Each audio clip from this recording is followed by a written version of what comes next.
Now we return to local news with the personal column of Monty Meth, who is the life president of the Enfield Over 50s Forum. He writes, "Turning the clocks back was, I guess, a bit too symbolic for many older and younger people yet to feel on the path to prosperity. A survey has found that nearly half of 18 to 30-year-olds are dissatisfied with their lives. 1 million of our 18 to 24-year-olds are classed as NEETs, that is, not in education, employment or training. Nearly 3/4 of our over 75s living alone say they are lonely. In Enfield, we have a pretty constant figure of between 350 and 500 16 to 19-year-old NEETs, and the council's care costs for the lonely and over 85s rises every year. We await the council's proposed 2014-15 budget, but my guess is that about 40% of the council's income, which faces another government cut of about £10 million, will have to be spent on elderly care. That's enough of this doom and gloom scenario. What's the answer? I'd like to see us get away from the constant nagging about austerity and cuts as being the solution. I much prefer the American way, putting the emphasis on jobs growth and encouraging employers to pay more than the minimum wage to preserve the morale and productivity of their employees. No American I have ever met has heard of 0 hours labour contracts we tolerate here. We've just increased the minimum wage for teenagers by 4p or 5p an hour, depending on age. Over there, I see one city balloting on doubling the minimum wage to nearly £10 an hour. For all the revival talk, our economy is still 2.5% smaller than it was before the 2008 crash, while America's economy is far larger. Instead of headlines like, "Make elderly pay to help the young," we need to help all age groups achieve a better life. Campaigners are petitioning against a new policy to replace all of the borough's paving stones with asphalt. The policy was agreed late last year by Enfield Borough Council as part of a £12 million investment in its highways infrastructure. The only roads not to be resurfaced are those close to the town centre or roads that were repaired just before the policy came in. Residents in Whittington Road in the south of the borough recently had council letters posted through their front doors announcing that work would start on their streets in November. With the help of their councillors, they have managed to get the work postponed until summer 2014. Patchy, uneven asphalt already covers a stretch of the pathway in Whittington Road where past utility companies have dug up the road. The road is split halfway between Haringey and Enfield, which means if Enfield Borough Council insists on resurfacing its section of the pathway, the other end of the road will still have paving stones. Dominic Miller, one of the residents campaigning against the removal of paving stone, worries that the asphalt is only being laid in the poorer areas of the borough. He said, "Asphalt is ugly after utility companies have dug up sections of it and laid down uneven, mismatching patches of it. It is also suspicious how a richer neighbourhood of Enfield, i.e. Winchmore Hill, had all of its roads repaired with new paving stones before this policy came in. It will make my area look dreadful, and it is not about saving money, as a nearby road in Haringey had all of its paving stones replaced with new ones, which cost the same as laying asphalt." Going door to door with a petition, Hannah Miller and Daniel Cowan have so far collected 61 signatures from people who are against replacing the paving stones. They feel so strongly about wanting to keep their area looking good that they have set up an email address which is save.enfield.paving.slabs@gmail.com. And they have also spoken to and received support from David Burrows, their local MP. A spokesperson from the council's Highways and Pathways team said that the laying of asphalt would save the council money. And now for some sport. Enfield Town dropped into the Ryman Premier Division's relegation zone after suffering a 3-0 defeat at table-topping Maidstone United. Town, who have still only picked up 1 point away from home in the league this season, initially competed well and held their own in front of a crowd of nearly 2,000 until Jordan Lockie was dismissed on 31 minutes. The match remained goalless until half-time, but Maidstone eventually made their extra man count, and goals from Rory Hill, 2, and Fabio Sareva sealed their victory. "We set our stall out to make sure we stayed in the match," said manager Steve Newing. "The plan was to sit and make it hard for them to get behind us and hit them on the break with pace, and it was working well until the sending off completely changed the game. We had to reshuffle and sacrifice one of our central midfield players, and were really up against it. When your backs are up against the wall like that, you have to take your chances, but I was proud of the boys because they worked their socks off. We've had a really tough run of fixtures at a time where we've had to deal with lots of injuries, but we should still have done better than pick up 2 points from our last 8 league matches." Fit again Town keeper Noel Imber made a good early save to deny Zach Atwood, but there were few other chances of note before Lockie, who had already been booked, received a straight red card for what the referee deemed to be a 2-footed challenge on Michael Phillips.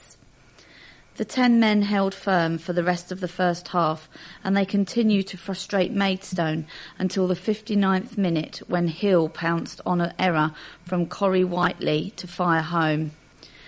Mark Kirby and Tyler Campbell both missed chances to equalise before Town's fate was effectively sealed with 13 minutes remaining, as Sareva's free kick took a deflection off the wall to leave Imber with little chance. Having battled well throughout, Town looked for consolation, but they instead fell further behind deep in stoppage time, as Hill netted from the edge of the box to give Maidstone victory by a flatteringly large margin. A new £7.5 million school for pupils excluded from mainstream education will be built in Enfield. The purpose-built learning centre in Bullsmore Lane will be on the site of a horticultural nursery and will share some resources with the neighbouring Capel Manor Primary School.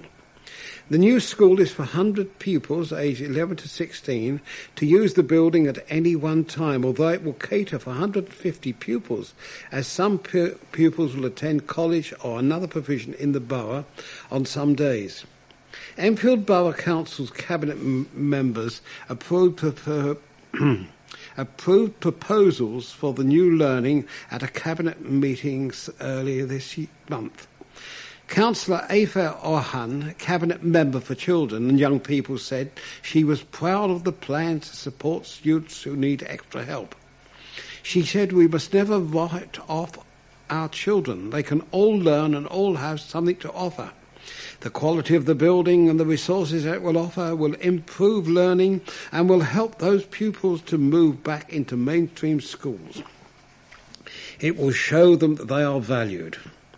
The school's head teacher, Gary Leafley, said pupils who have been excluded from school will be able to prepare for a successful return to mainstream education whenever possible. For those whose needs are best met in a smaller, more contained environment, the centre will offer an environment where they can achieve 8 or more GCSEs, or their equivalent, or continue in education, training or employment. Catering for the most challenging and complex behaviour needs, it will be a top-quality alternative education with a proven track record. And now we have another sports report. Director of Rugby, Mark McCall, has vowed that his Saracen side will bounce back strongly after Northampton condemned them to their heaviest Aviva Premiership defeat in more than 4 years. Sarries went into the match at Franklin's Gardens, still boasting a 100% record in the league, but their fine run came to an emphatic end as they were crushed by 41 points to 20. Ben Foden, 2, Jamie Elliott, Samu Manoa, Luther Burrell and Ken Pesey all scored tries for the rampant hosts, with Stephen Myler adding 4 conversions and a penalty, while Duncan Taylor and Kelly Brown replied with tries for Sarries, for whom Alex Good kicked 10 points.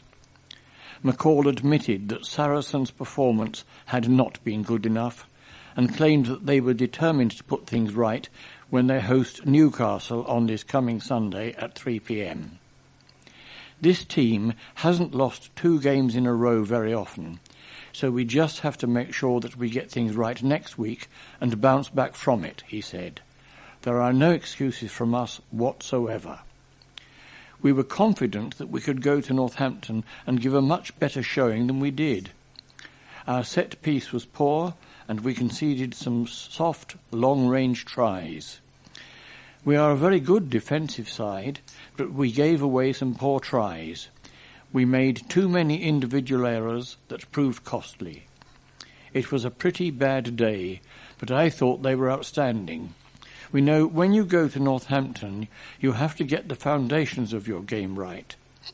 We were beaten in every area by a team who were red hot, but we didn't help ourselves. The visitors remained in contention at the end of the first half, which finished with them trailing by 17 points to 6. But they had no answer as Northampton cut loose in the second period to romp to a victory which saw them close to within a point of Sarries at the top of the table. British Olympian Adam Jamilai has teamed up with the school to help them compete a world challenge. Pupils from Bishop Stortford School in Brick Lane, Enfield, were given a helping hand in their quest to complete a marathon challenge for the charity Save the Children. The global relay event, in which teams of 30 children raced to complete the full marathon distance, started at Lee Valley Athletic Centre in Meridian Way, Edmonton. The 100-metre sprinter and 2012 Team GB Olympian ran the first leg of the marathon relay before passing the baton to one of the 5 schools in the event on Wednesday, October the 23rd. Adam said, "I'm thrilled to lend my support to the Save the Children World Marathon Challenge. This event is a great way to build team spirit and give kids an understanding of the issues facing children far less fortunate than themselves, many of whom face a struggle even to survive." Save the Children Chief Executive Officer Justin Forsyth said, "The World Marathon Challenge is a hugely important event, and we are thrilled that pupils from London are taking part." Park workers hope parent and toddler sessions and workshops for the elderly at a disused bowls club will rekindle community spirit. The former Albany Park Bowls Club in Bell Lane, Enfield Wash, is set to undergo a £60,000 revamp. A drop-in centre, coffee mornings for parents and toddlers, and workshops for the older generation will all take place in the building, as well as community events. Chairman of Friends of Albany Park, Gina Needs, feels the new centre can revive a lost community spirit. She said, "There is no sense of community here, and we really hope this new community hub can create one. People these days don't even engage in eye contact and have disassociated themselves with everything. When we had consultations, the top 3 requests were something for the over 50s, something for parents and their toddlers, and finally a youth club."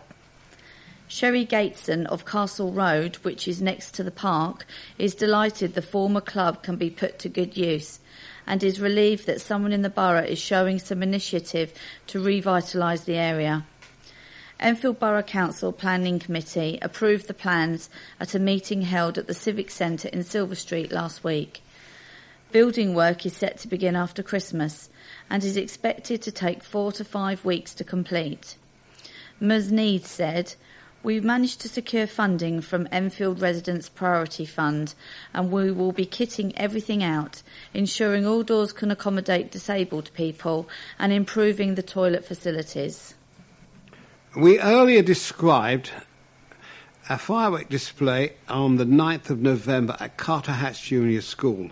For those of you who may be having firework displays at home or with family, there are a few indications of a fireworks code which you might like to follow. Safety charity Royal Society for the Prevention of Accidents offers the following advice. Only adults should deal with the lighting of fireworks and their safe disposal. Plan your firework display to make it safe and enjoyable. Keep fireworks in a closed box and use them one at a time. Read and follow the instructions on each firework using a torch if necessary. Light the firework at arm's length with a taper and stand well back. Keep naked flames, including cigarettes, away from fireworks. Never return to a firework once it has been lit. Don't put fireworks in pockets and never throw them. Direct any rocket fireworks well away from spectators. Never use paraffin or petrol on a bonfire, and make sure that the fire is out and surroundings are made safe before leaving. Part of a golf club on the Green Belt will now be used as a separate bar and restaurant. Trent Park Golf Club in Bramley Road, Enfield, will see its public bar, restaurant and part of its function room become the Fairway Inn and Carvery. Plans were agreed at an Enfield Borough Council Planning Committee last Tuesday. The Fairway Inn will have set opening hours of 7 a.m. until midnight, whereas the previous bar and function room remained open until 3 a.m. A small part of the existing function room will remain, however. This smaller room will not be able to host wedding functions or birthday events as it has done in the past. Having been built in 1974, the golf course is situated within the Greenbelt. Despite this, a representative of the Conservation's area group at the committee was in full support of the proposals, welcoming new business and job opportunities to the area. £4 million temple makeover proposals withdrawn. Controversial plans to redevelop an Edmonton temple were withdrawn at an Enfield Borough Council Planning Committee meeting. The Hindu Tamil Cultural Association had put forward plans to drastically revamp its current temple with a £4 million makeover. This would have seen an upgrade to facilities on the inside as well as an entirely new front entrance with an ornate monumental tower called a Gopuram, standing 9 millimetres tall. However, fears had been raised by those who neighbour the temple, citing noise pollution and traffic problems as the main cause for concern. The reasons for the HTCA withdrawing the proposals, which had been recommended for refusal by planning officers ahead of last Tuesday's meeting, have yet to be disclosed. But before the meeting, some neighbours to the temple had expressed outrage over the plans, with 90 people signing a petition against the scheme. Darren King of St John's Road, close to the temple, believes the new proposals would heavily congest parking in adjacent roads. Latimer Road resident Rochelle Romeo fears for her privacy if planning permission is granted. She said it would be covering over all our gardens. It will invade people's privacy. It will knock prices down, and they would be able to see into our bedrooms or bathroom at the back of the house. The noise pollution is constant, day and night. Drumming and the influx of vehicles is a nuisance. I have 2 children, and I like to be able to park close to my house, but sometimes I have to park all the way down the road. A woman has received recognition for her hard work after nearly a century in the civil service. Mary Christodoulou of Palmer's Green, Enfield, received the Imperial Service Medal after retiring from at the HM Revenue and Customs, HMRC, in Winchmore Hill in May. Mrs Christodoulou, who spent 40 years in the civil service and has lived in Enfield since 1974, said, "I feel very honoured and privileged." Initially a stenographer in the Royal Courts of Justice, based in the official solicitor's office at the Thomas More building in Chancery Lane, she then worked as an assistant administrator and audio typist in the Inland Revenue, now known as HM Revenue and Customs, to be closer to home. Because of the nature of the job, she still cannot reveal many details about her work. Post office services to move while building is redeveloped. Enfield Wash Post Office will be temporarily relocated while the existing building is redeveloped. The branch will move to an empty shop 75 metres along Hertford Road on November the 21st. The temporary branch at number 597 will provide the same post office products and services with the exception of application enrolment and identification service. Julia Marwood, the Post Office Runager Network Manager, said, "We understand how important having a post office is to residents in Enfield Wash, and we are delighted that we have found a temporary replacement site very close to the existing branch, which will allow us to maintain post office services in the area until we can return. The opening hours will remain the same." Now, here are two sports short stories. The first relates to hockey. Southgate got back to winning ways with a 2-0 triumph at struggling Oxted in the Conference East of the English Hockey League on Saturday. After winning their first 4 matches, Southgate had only picked up 1 point from their previous 2 outings. But they got off to a good start in this contest as Callum Barden fired them into a 9th-minute lead. Although Oxted continued to battle well, Southgate were not to be denied, and George Scott made sure of their victory by scoring a second with 13 minutes remaining. Southgate, who are 3 points clear of Holcombe at the top of the table, having played a game more, are without a match this weekend. And the second short story is about rugby union. Enfield Ignatians put their stuttering form behind them to record a 36-20 points bonus point victory at Stowmarket in London Division 2 North East. The visitors have been below their best for much of the campaign, but they put that right in emphatic fashion as Frank Stavrou, Richard Lawrence, Dan Savager, Luke Ellis and Sam Emery all scored tries. Jordan Wilson kicked a further 11 points to help lift Ignatians up to 9th place in the table. It was a big win for us in terms of getting our confidence back after a stuttering start to the season, said coach Emil Hertz. Things are starting to come together.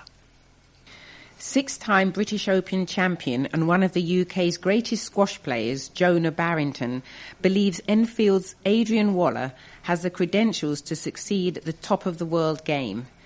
Waller, who topped every age group at junior level, lost in the first round of the World Championship in Manchester on Monday, but he took Mohamed El Gashobagi, last year's runner-up from Egypt, to a deciding game in a thrilling contest. Waller was 2-1 up and 4 points from earning a second-round berth before the talented Egyptian came back to win. There is a real likelihood that England will nurture with the present batch of young players, said Barrington. It is possibly the best group we've had for quite a while. There is some consolidation taking place with impressive players like Adrian coming through, so the future really looks good. Waller's match hinged on 2 key refereeing calls late in the 4th game, which El Gashobagi ended up winning. 2 in a row at a time weren't the best decisions, admitted Waller. It was desperately close, and I really believe I could win that. Waller wants to keep his momentum and form going into the next few months on the PSA World Tour. Hopefully it's the start of things to come. Asked what it meant to be hailed by Barrington as one of the sport's future hopes, Waller added, "This is an honour for someone like him to say those things. I have to keep plugging away." Enfield Grammar School's boys' side finished in top spot at the Lee Valley Cup, a Year 10 and 11 inter-schools athletics competition held at Lee Valley Athletics Centre. The event, which took place last Wednesday, saw Enfield competing against 5 other schools in 9 indoor track events. Strong performances from the Enfield pupils helped them score 51.5 points overall, and that total was enough to seal first place.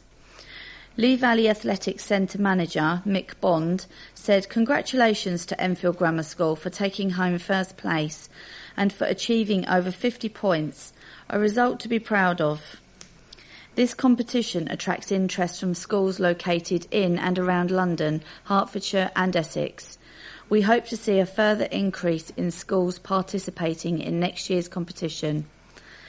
Since 2007, Lee Valley Athletics Centre in Edmonton, North London, has hosted this major indoor schools event, which is a firm favourite amongst boroughs in the region.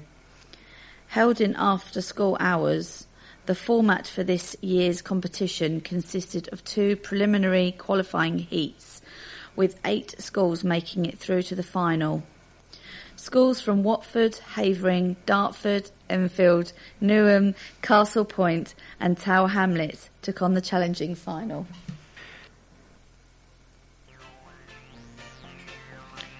We have reached the end of our programme for this week. Thank you for listening. So, from the team of Evan, Caroline And Eddy. and me, John, and Ian on the controls, it's goodbye. goodbye. Bye. Please remember to turn over the address label in your postal packet, put the cassette into the packet, and return it to us as soon as possible in readiness for the next edition. Don't forget you can call Diane de Jersey regarding any help you may require in connection with Enfield Talking Newspaper. The Enfield Talking Newspaper will be with you again in 1 week's time.